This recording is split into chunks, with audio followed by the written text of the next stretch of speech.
Assalamualaikum warahmatullahi wabarakatuh. Saya Gita Nurul dari kelas 3A Pendidikan Kimia. Di sini saya akan mempresentasikan pelajaran anorganik yang berjudul struktur atom.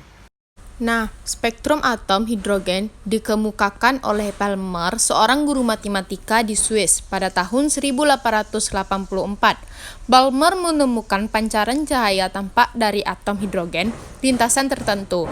Jika ada elektron dari luar atau tingkat yang lebih tinggi berpindah menuju ke tingkat yang lebih rendah, maka elektron itu dapat memancarkan energi yang berupa gelombang elektromagnetik. Lalu ada spektrum atom. Spektrum atom adalah radiasi yang dihasilkan oleh suatu atom yang telah tereksitasi. Spektrum atom dibagi menjadi dua, yaitu spektrum kontinu dan spektrum diskontinu. Lanjut ada spektrum atom hidrogen. Spektrum atom hidrogen dikemukakan oleh Balmer, seorang guru matematika di Swiss pada tahun 1884.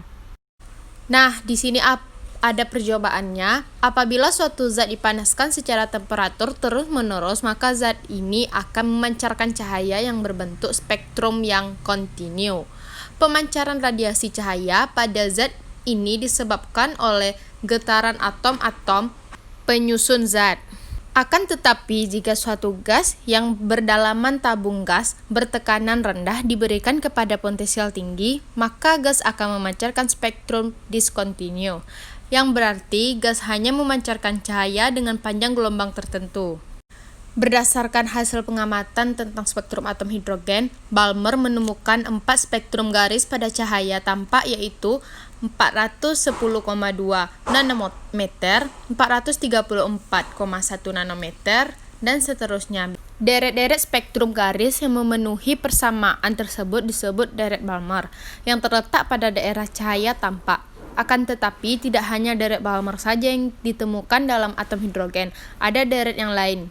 Ada deret Lyman atau spektrum pada daerah sinar ultraviolet, ada Pascal atau spektrum pada daerah sinar inframerah, ada Barkett atau spektrum pada daerah sinar inframerah 2, ada Thorne pada spektrum yang terletak pada daerah sinar inframerah 3. Kelima deret tersebut dapat ditampilkan sebagai rumus sederhana sebagai berikut.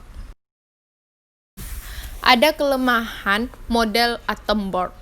Yang pertama, tidak dapat menjelaskan fenomena spektrum pada atom berelektron banyak. Yang kedua, ide-ide tentang energi elektron di setiap kulit atom diperkenalkan secara paksa. Yang ketiga, kelemahan model atom Bohr ini kemudian diperbaiki melalui teori atom mekanika kuantum. Lalu ada teori atom mekanika kuantum.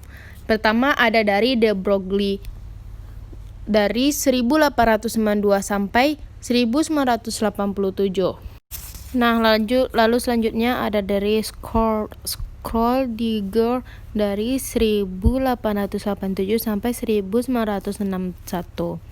Selanjutnya ada dari W.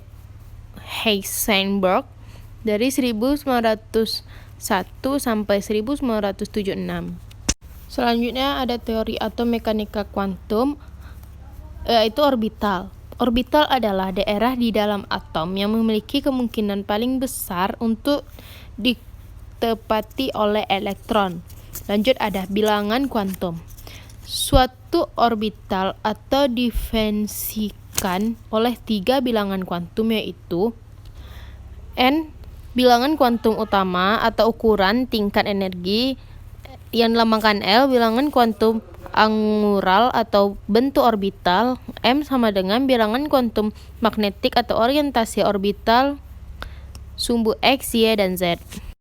Nah, berikut adalah urutan pengisian orbital. Lalu ada harga bilangan kuantum. Yang pertama, bilangan kuantum utama atau N menunjukkan tingkat energi atau kulit atom. Lalu nilainya adalah bilangan bulat positif. Yang kedua, bilangan kuantum azimut atau I menunjukkan bentuk orbital yang biasa disebut subkulit. Harganya adalah 0 sampai dengan N1. Disimbolkan dengan huruf S, P, D, F, dan seterusnya. Lalu ada bilangan kuantum magnetik atau M, menunjukkan orientasi orbital pada sumbu X, Y, Z. Harganya adalah -1 sampai dengan +1. Harga bilangan kuantum. Bilangan kuantum spin atau S menunjukkan arah rotasi elektron pada orbital. Lalu elektron yang berotasi searah dengan jarum jam memiliki spin +1/2. Lalu ada elektron yang berotasi berlawanan arah jarum jam memiliki spin -1/2. Nah, tidak hanya ilmuwan-ilmuwan yang telah menentukan teori-teori semacam ini. Dari terciptanya bumi, Allah telah memberitahu kita semua tentang seisi dan ilmu-ilmu yang ada di dalam dunia, di mana terdapat pada kitab suci Al-Quran yang telah diturunkan lewat Rasulullah SAW. Oke, kita ambil aja salah satu contoh dari surat Yasin ayat 40 ini, yaitu A'udzubillahi minasyaitonirrajim. Bismillahirrahmanirrahim. La syamsu yambaghi laha an tudrikal qamara wala lailul sabiqan nahar. Wa kulli fi falakin yasbahun. Yang artinya, tidaklah mungkin bagi matahari mendapatkan bulan, dan walaupun tidak dapat mendahului siang, dan masing-masing beredar pada garis edarnya.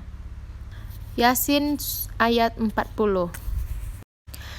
Dari arti tersebut, bukti-bukti matahari dan rembulan, siang dan ketika malam telah ditetapkan dengan ketentuan Allah.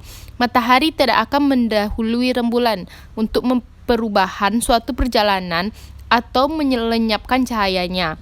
Malam tidak akan mengejar siang dan tidak akan datang sebelum siang selesai. Semua makhluk di dunia ini, juga bintang-bintang dan planet-planet yang mempunyai orbit edar. Suatu orbit atau garis edar adalah jalur yang dilalui oleh objek di sekitar objek lainnya. Jika dalam pengaruh dari gaya gravitasi melengkungkan ruang layaknya bola melengkungkan karet dan membuat benda di sekitarnya bergerak lurus di area lingkaran yang berdasarkan takdir dan telah ditentukan oleh Allah Subhanahu wa Ta'ala. Baiklah, hanya ini yang dapat saya sampaikan. Lebih dan kurang saya mohon maaf. Assalamualaikum warahmatullahi wabarakatuh.